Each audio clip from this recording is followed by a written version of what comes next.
A couple of things that I have heard to my face was the words, I'll pray for you. We'll look at the Bible. Maybe there's a couple things you can learn. Don't you guys worship Mary or something? Or that's way too traditional. These are actually things that I have had people say to me to my face. Some of them told me that I'm going to hell.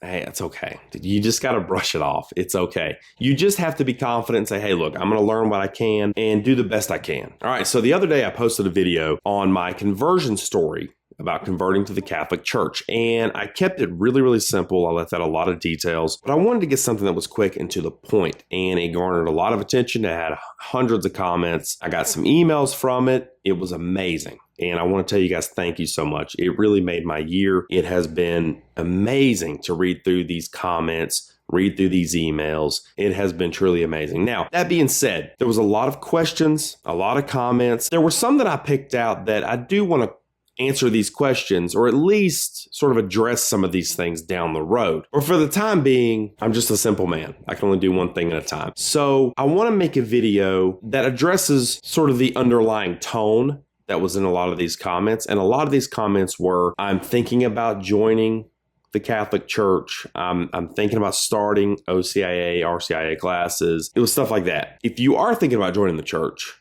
you're thinking about joining classes, what do you expect? Like, what's this going to be like? Coming from where I am, I'm in an absolute non-Catholic community. This is a super small, very underfunded Catholic community that I'm in. Nobody I know around here that's Catholic. I didn't grow up around anybody that I knew was Catholic. They could have been. I didn't know it. Not that I know. I haven't had family. I'm sure I have down the line somewhere, but not that I know. I don't have any family that's Catholic, anything like that. And for Americans, we have to understand something. We are a Protestant country. We were founded by Protestants. So this is still to this day, hundreds of years later, we're not a Catholic community. So we have to be aware of this. If you're thinking about joining, this is what you need to expect. Okay, so I'm going to give you sort of a list here. The first thing you should expect. Now, give you some context. I am not a former Anglican. I'm not a former Episcopalian. I am a former Pentecostal, non-denominational, evangelical, Protestant Christian. This is where my context comes from. The first point I really need to get across is there's no coffee bar at the Catholic Church. Okay. I do kind of miss, making my coffee at home and running it, putting my coffee in my tumbler, taking it down to the church, all that stuff. But hey, if coffee's what stops me from conversion, then keep the coffee at home, right? So if you're thinking about joining the Catholic Church, the first thing you should do is you got to understand you have to take classes to join the Catholic Church. What they are referred to as OCIA classes. So what you'll do is you'll need to call your church, the closest Catholic church to you, and just ask them. Somebody will answer the phone. The office manager will answer the phone. You say, hey, I'm inquiring about OCIA classes. What do you guys have to offer? And they can sort of take you from there. In a Protestant church, the ones that I come from, you can just kind of, if you've been going for a couple weeks, couple months, you can talk to a pastor or some kind of volunteer on the staff, and you can, not all the time. Look, I understand this is not all the time, but a lot of times you can just join a church. There's no really learning about it. There's no history. There's no tradition. There's no scripture. You just kind of join, right? And you're on the staff. And that's not really how it works in Catholicism. To be a member of the church, you have to go through these classes and you have to learn about Catholicism, history, tradition. So when I took these classes on a Saturday before the Saturday night mass, and it was super casual. Had two people in there. I was the only one in the class. The point of the class is for you to learn and then for you to ask questions. If you join this class, don't be afraid to ask questions. And they'll tell you about the beliefs of the church, all the different sacraments, but don't be afraid to ask questions. It doesn't matter what they teach you. Don't be intimidated by asking questions, right? So one of the things you'll learn is the bodily assumption of Mary into heaven. Ask why. Why do you guys believe this? And they should be able to back it up with scripture and tradition, what the church teaches.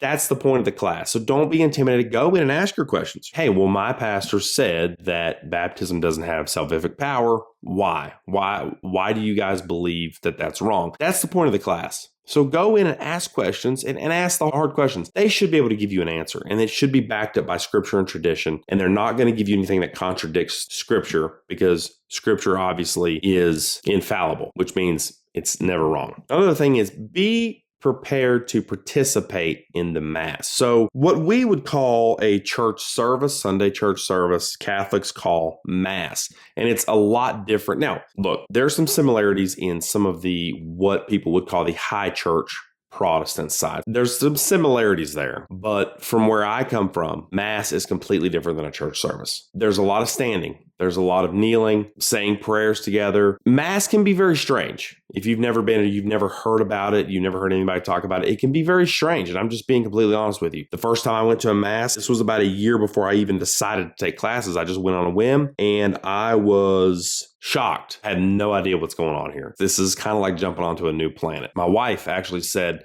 that Mass, when you first start going to Mass and you don't really know anything about it, it's like getting into a car, right? And everyone knows the playlist, but you've never heard a single song. So everybody's belting the lyrics, word for word, but you just feel lost and alone. You're welcome because they're the ones that opened the door and told you to get in, right? Come join us, get in the car, but you can't help it, right? You want to feel included, but you just feel a little bit lonely. That's kind of how it is at first. So be prepared to participate. And where the church that I come from, you sort of stand up for praise and worship, sing a little bit, and then you sit down for an hour, sip your coffee and listen to the preacher talk for an hour. That's not how the Mass goes at all. So just be prepared for that. Another thing is if you want to become Catholic, you want to become, you want to join these classes and you want to join the church, be prepared to change your schedule. One of the things that I was not aware of was I come from a church, a line of churches where church is not obligatory. Catholics, you're required to go. Every Sunday, you're required to go. Sometimes you just can't go on Sunday. Maybe you have a job that won't allow you to go, and that's what you have to do. Then you can go on Saturday nights, and that takes its place. But you have a Sunday obligation. And then there's also days of obligation throughout the year. Now, there's not many. There's about 5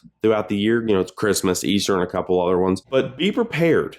It's not like the church I come from where it's like, hey, just join us virtually. I want you to be here. I encourage you to be here, but you don't have to be here. That's not the way it is in the Catholic Church. Catholic Church is very serious. And they say, hey, you got to come be here. You got to come and celebrate and participate in the Mass together as a church. Around the world, we're all doing this at the same time. That's what makes the Catholic Church so wonderful is that when you're there on Sunday morning, around the world, everybody's doing the same thing. And that's really awesome. One of the things, for example, I come from a lot of churches where we didn't go to church on Christmas unless Christmas fell on a Sunday. In Catholic Church, Christmas is a day of obligation. Just be prepared. Be prepared for that. Those are some of the things about the church and the classes. So that's just a couple of things about the church really quickly off the top that you can be prepared for if you're sort of maybe looking at this route. One of the things too, and this is a big one. This is a little bit more of an insight to the personal look of this. Be prepared theologically and be prepared to get a little bit of pushback. People are going to ask questions of you,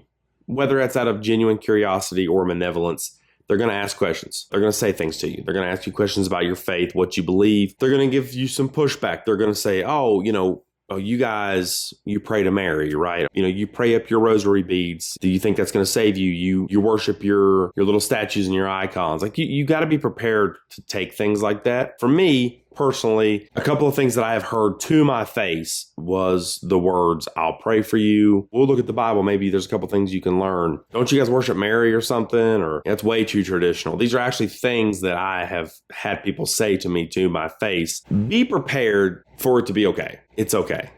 The last video I posted, had hundreds of comments on it. 95% of them were fantastic. Some of them told me that I'm going to hell. Hey, it's okay. You just got to brush it off. It's okay. You can't fight every single little battle here. You just have to be confident and say, hey, look, I'm going to learn what I can and do the best I can. And just pray about it. Go to confession, go to Mass, do the best I can. You're going to get pushback, especially if you live in a non-Catholic community. Be prepared for this. Don't get offended. And when people ask you genuine questions, don't be too aggressive either. Understand that, it's kind of like watching a TV show. You're in season 7. They started it 2 weeks ago. You're going to be at a different stage than they are. Just be patient, but be prepared. Once you convert, and if you have non-Catholic family or friends, you are going to receive some feedback that may not be very comfortable. But I want you guys to know, if you're joining the church, if you're thinking about joining the church, I encourage you to join the church. This is the church that Jesus Christ established. This is where you're meant to be, whether you realize that or not. When you become a Catholic, it's almost like you have a little bit more ammunition So I was surprised at how little I knew about my own faith until I became a Catholic. You have the rosary, right?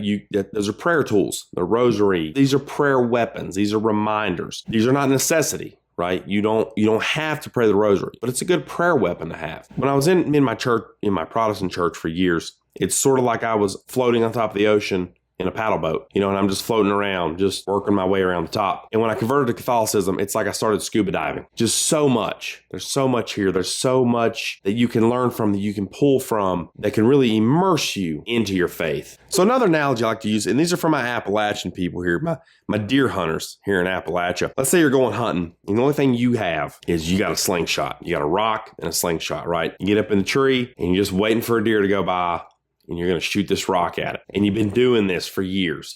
Not saying you can't do it, but it's really hard. Finally, somebody comes up and said, here's a brand new 270, box of ammo, here's some knives. You're like, wow. All of a sudden, this is much better. I have so many tools that I can use to be more immersed in my hunt. And that's kind of like what it's like. It's like jumping in, and you have so many things you can just pull from, be more prepared with. It's been awesome. And then another thing I want you guys to know, if you're thinking about joining the church, know that people are awful. We're all awful. We're all sinners. We've messed everything up. Everything we touch, we kind of mess up. But just know that the gates of hell shall not prevail against Jesus' church. He says that. He says that to Peter. He said the gates of hell shall not prevail against it. It's an institution that has stood for 2,000 years. With the changing times, it stays the same. And now there's been corrupt people in it. There's been corrupt people behind the scenes. There's been evil people that do evil things. But the church still stands today. And just know, it may not always be easy, but the gates of hell shall not prevail against Jesus' church.